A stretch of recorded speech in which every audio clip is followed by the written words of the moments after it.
Hi, beautiful souls. Thanks so much for tuning in. Once again, I am Mrs. Latasha MT of Lotus of Judah 1111 Ministry International. And we're going to get into a little bit of the theoretical framework regarding the bioelectric anatomy of your cycle and why it's so important to honor it. Okay, we have honestly been polluted against our best interests, and in order to actually experience your true divine potential as a woman, it's going to require you to honor your sacred cycles. If you're working in a male dominant environment, they don't experience cycles. And so, therefore, you're in a hyper competitive environment. It's going to take you out of your natural frequency. And this is what looks like many women are experiencing different forms of PCOS, hair loss, weight fluctuations. All of these things is because you're being taken out of your natural feminine energy. And when your estrogen is challenged, what ends up happening is that it will convert into lower levels of testosterone. So this is why you see some women that are dominant in work environments, they become a little more masculine, and it's because they are converting their estrogen into testosterone. So in order for you to separate from that, you have to utilize your brain power in order to make it in this world without having to operate outside of your femininity. And so this is why it's so important to honor your menstrual cycle. God, the Most High, has given us this because it's a time for you to actually rest. I don't care how many of you feel as if it shows you are liberated if you can compete against men. Honestly, from a biological standpoint, there's no competition. You can't. You're not designed to physically to compete against them. So although you may overtax your system, you may think that, somehow if you achieve something in a male or testosterone driven environment, that somehow you're winning, but your body ultimately takes the score. You will experience the backlash of you trying to out pursuit your estrogen. So let's get into this message at this time.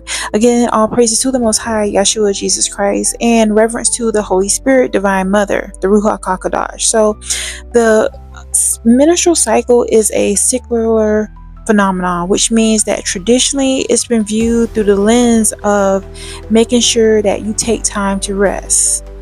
And sometimes you're forced to rest because your body has to actually go through this process with a relaxation, with time to just chill out. Okay, you cannot be working constantly because that's just not your genetic makeup. And so during this time, the womb functions as an energetic capacitator, basically. So what this means is that you're releasing not only hormonal hormonal components of yourself, okay, you're releasing emotional baggage and also ancestral frequencies, okay. And this also parallels with how you need to be treating your hair.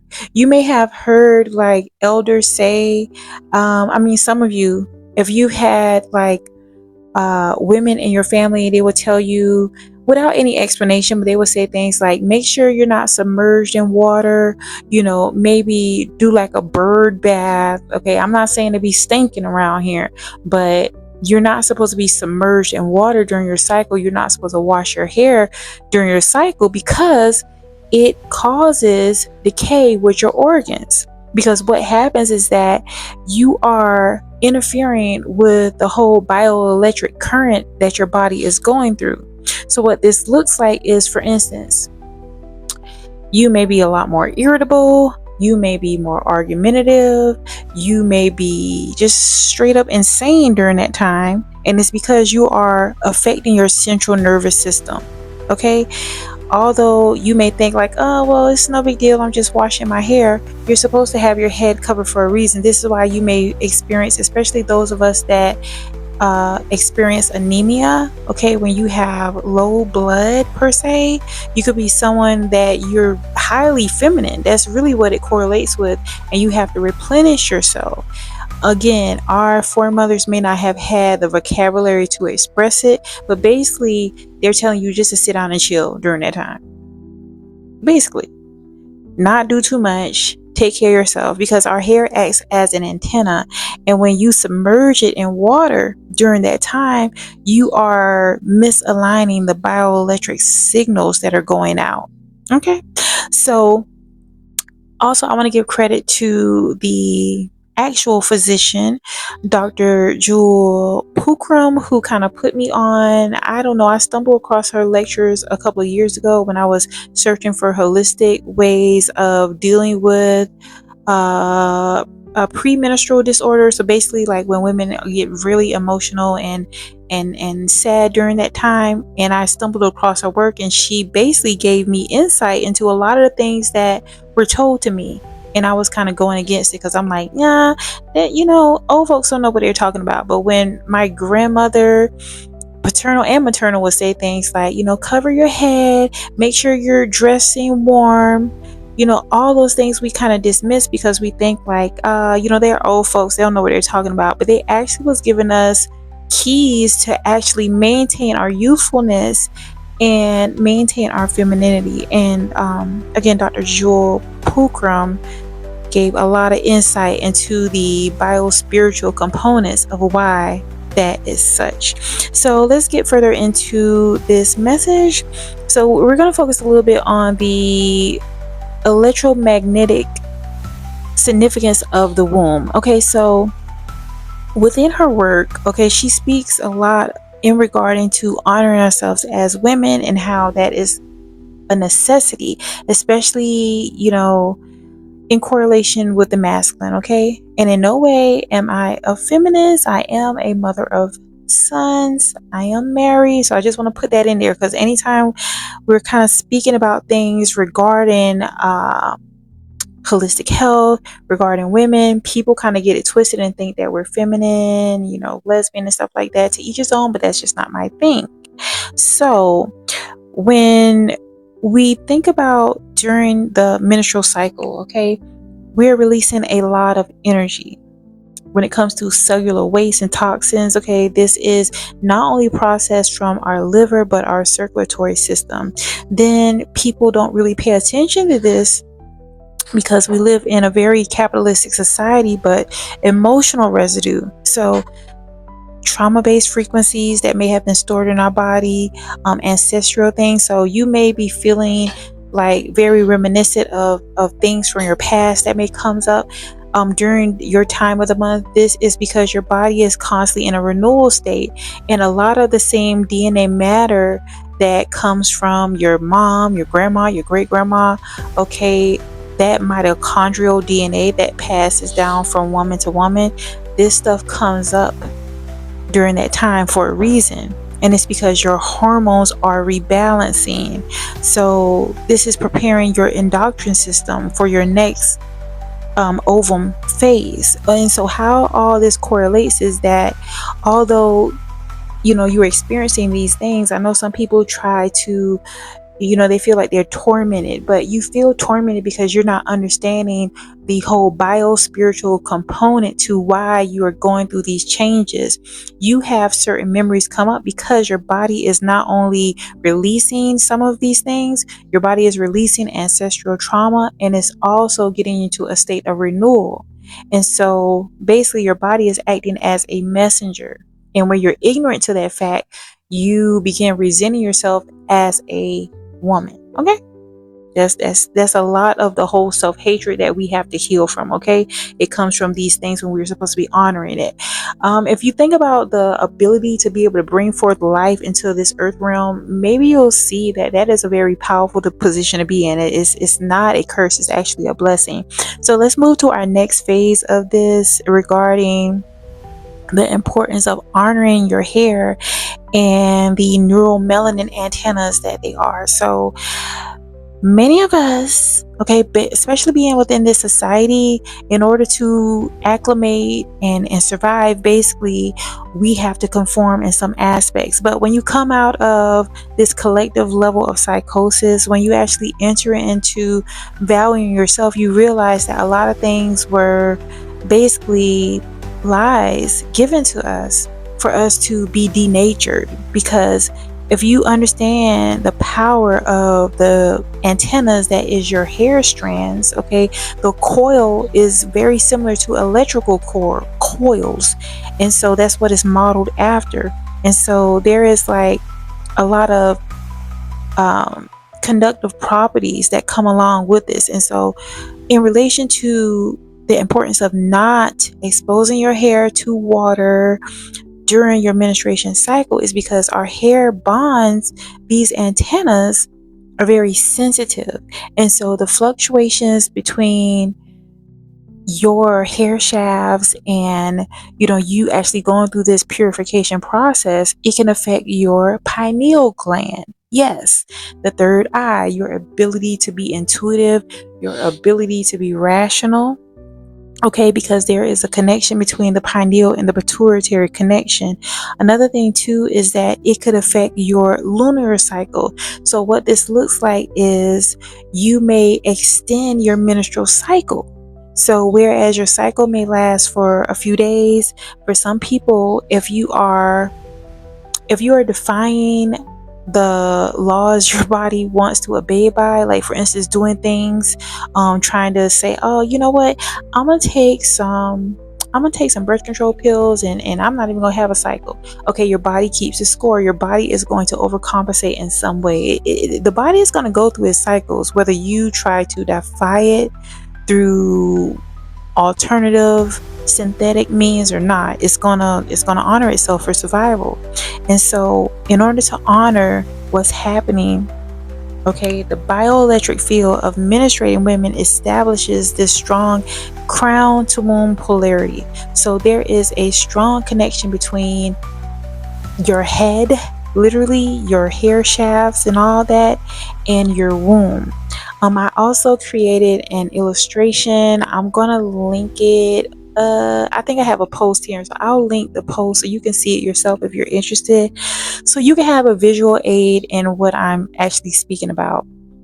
And so what happens is that you interrupt this flow of energy, and what that results in you not being very intuitive. Like you could behave more like a bird brain per se, is because you're messing up the flow of your energy. So water immersion also affects the polarity of your body's natural way of expelling. So as we get further into the whole spiritual scientific analysis of water, your hair during your menstrual cycle, and then energy, is that, for instance, when you are submerging your body or your hair during this time, you are basically short-circuiting this natural process.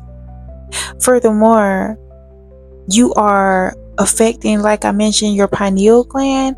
You're also affecting your bioelectric signals. And what this looks like is, for example, to break it down in layman's term, y'all, you may feel lethargic. You may feel like you're just really exhausted.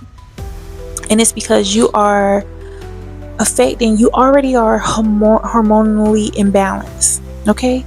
But you're affecting it even more. You could also affect your emotional recalibration, because during that time, your emotions are rebalancing. So in order for you to tap into being your true whole self as a woman, you have to realize that you cannot, in this capitalistic society, okay, you're not supposed to be able to be in a competitive stance that a man is, because he's not going through none of these things you're going through.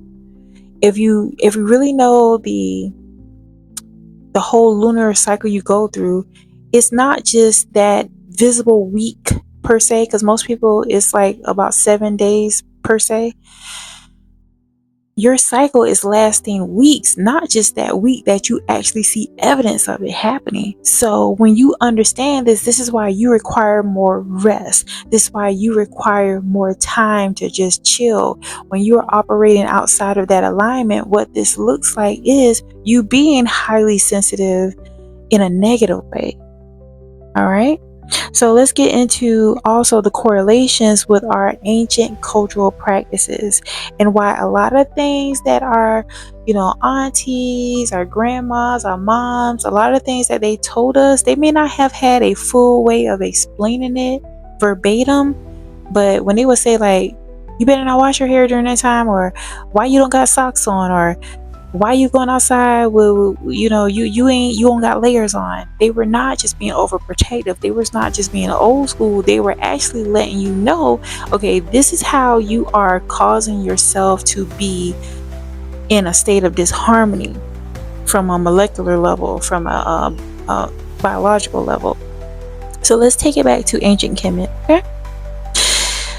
All right. So when it came to women that were going through that time, they oftentimes were secluded for a reason, and it wasn't because it was this whole hierarchical thing where they were, making it seem like the man was better than the woman. Because if you study ancient Kemet, we were balanced. There was not no governance without the masculine or the feminine. Usually, this is why you would see a lot of their ancient statues, the man and woman were sitting simultaneously by itself. And a lot of times when the men would actually go to war, they would take their wives with them. Okay, so that lets you know that they were honoring that. We kind of got off kilter when we began to take on the customs of Greeks and Romans. They started coming over to, the Alexandria. They started coming over, and we started thinking, oh, we're gonna be like them, and here we are.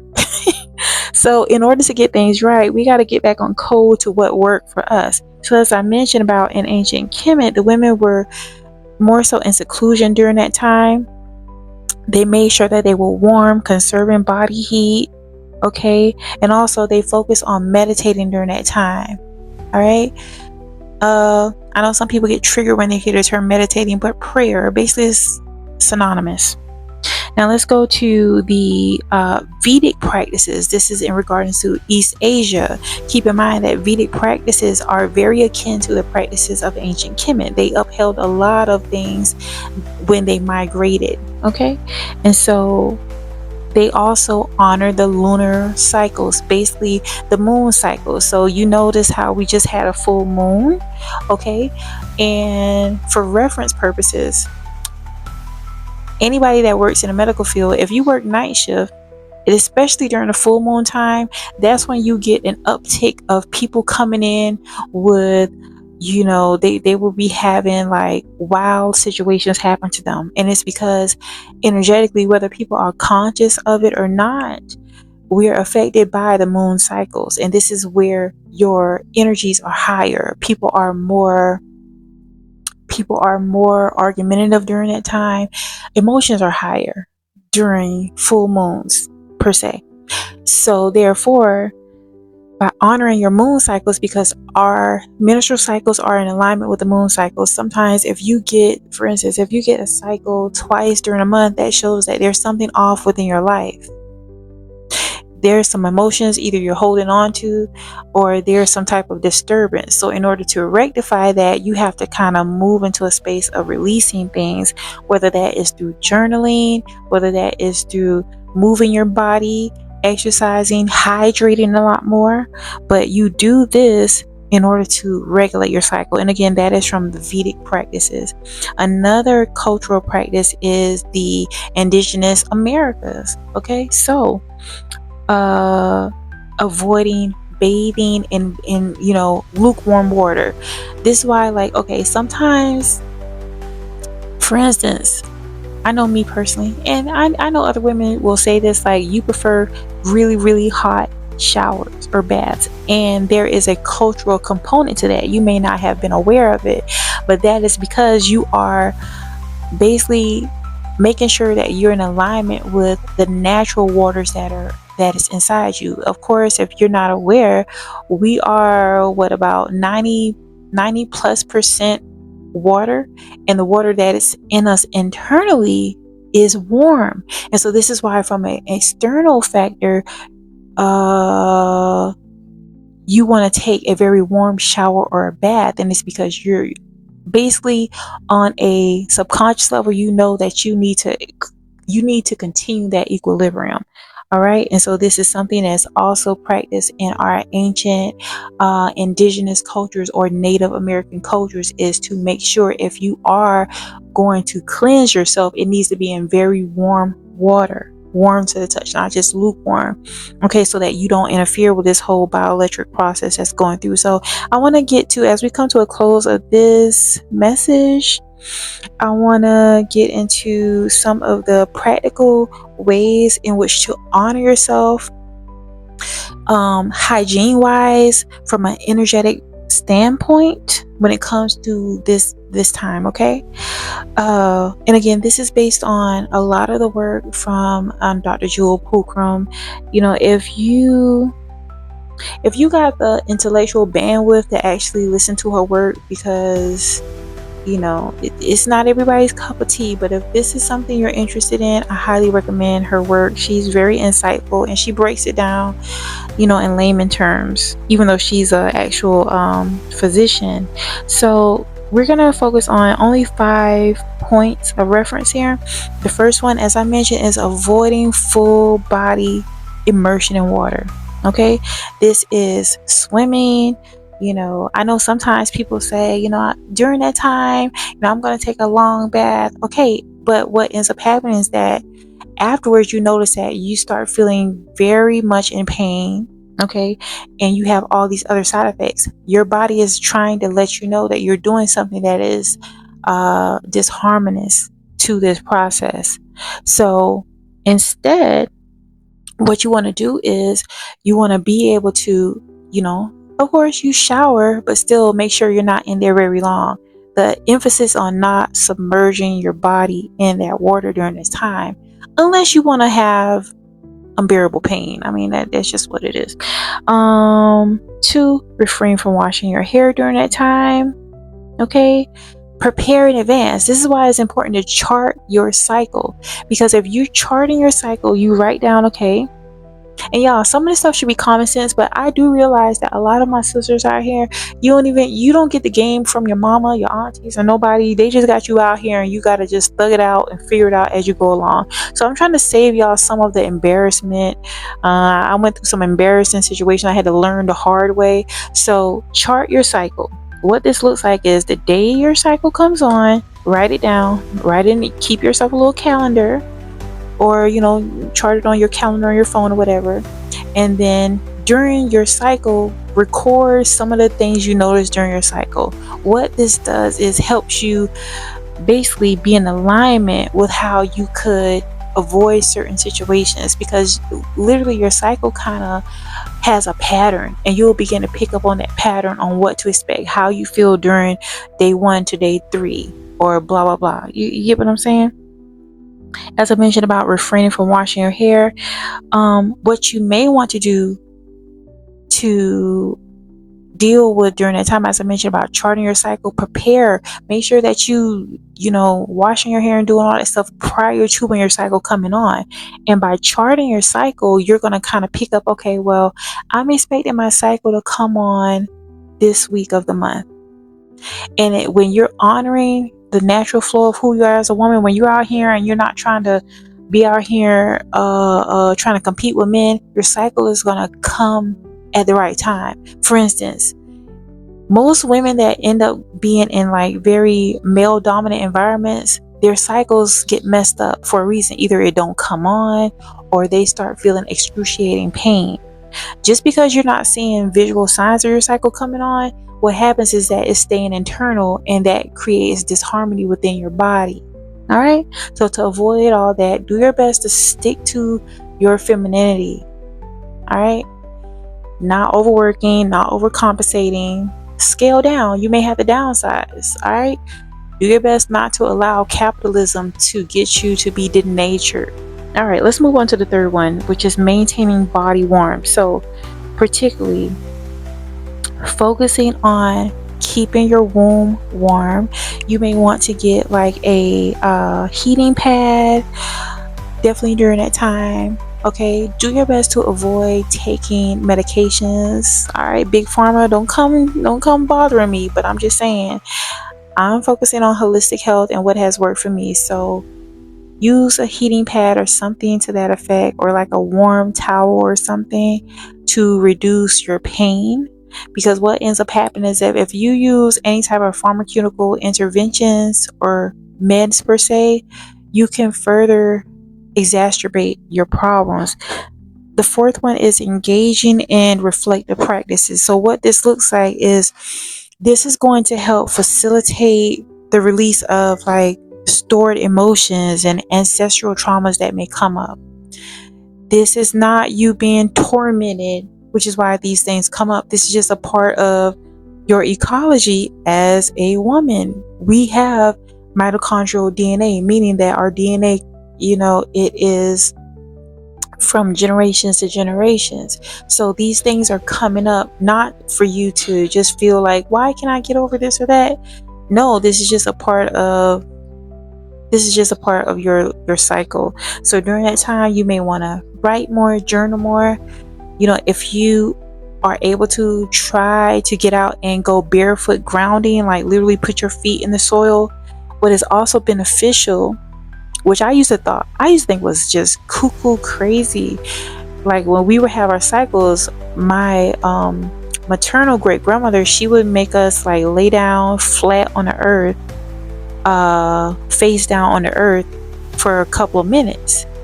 And honestly, afterward, you feel better, but you thinking this is just some strange stuff, but really there is a biological component to why that is beneficial, and it's because the earth carries electromagnetic waves, and when you allow yourself to lay flat on the earth, you allow Mother Earth, or earth in general, I know some people may be triggered by that term, but anyway, you allow earth to naturally heal you. Okay, so it reduces your pain, and what ends up happening is that you replace the negative ions that are trying to release from your body into earth, and earth is giving you back positive ions. So the fifth one too is to limit your exposure to strong electromagnetic sources. So what this looks like is allowing your biofeedback to naturally reset. So if you have it in yourself, I know not everybody is able to not work, in these environments. We got to survive, we got to make it somehow. But if you can, during that time, make sure that instead of using your PTO or your time off just for you to have a vacation, preserve that time for when you're actually going through your cycle, so that you don't even have to be in those environments. All right, because energetically you're going to be annoyed. You're going through a very painful process. So in conclusion, begin to embrace, from a mental standpoint, when you begin to embrace this time that you're going through as a sacred time, your body is also going to move into a space of ease. If you're focusing on it as doom and gloom or why me, if you're focusing on being apathetic towards a natural process you're going through, then you're going to experience more pain. And I'm speaking from somebody that is melanin rich or melanin dominant. Again, I know this could be relevant for all people, but I'm speaking to my demographic because it's definitely needed. When it comes to those that have a similar experience, our neuromelanin is literally networks that are connecting us not only from Earth but the cosmos. So according to Dr. Jewel Pookham's work, this demonstrates that not only submerging our body in water, washing our hair, all these things disrupt our critical energetic flows. So if you allow yourself to impede the body's natural detoxification process, what this looks like is you're going to be a raving lunatic. You're going to be insane. You're going to be difficult to deal with. So if you want to move into alignment with actually having peace in your life, having a level of harmony in your life, you got to honestly honor the natural process you're going through. Okay, again, just a small recap: preserving your warmth. Okay, dress in layers throughout the month. Okay, modesty is not just about controlling and suppressing women. It serves a vital factor. And again, covering your head during that time. Your head has a lot of follicles, a lot of pores that you will notice when you begin honoring these things. You'll have less pain during that process. Okay, Your body is literally screaming to you to be obedient to what you're going through. And so when you enforce these things during your cycle, you begin to have more of a sacred time. You know, you experience renewal. You feel more alive. Okay. And so that's all I have for now. Again, I am Mrs. Latasha MD with Lotus of Judah 1111 Ministry International.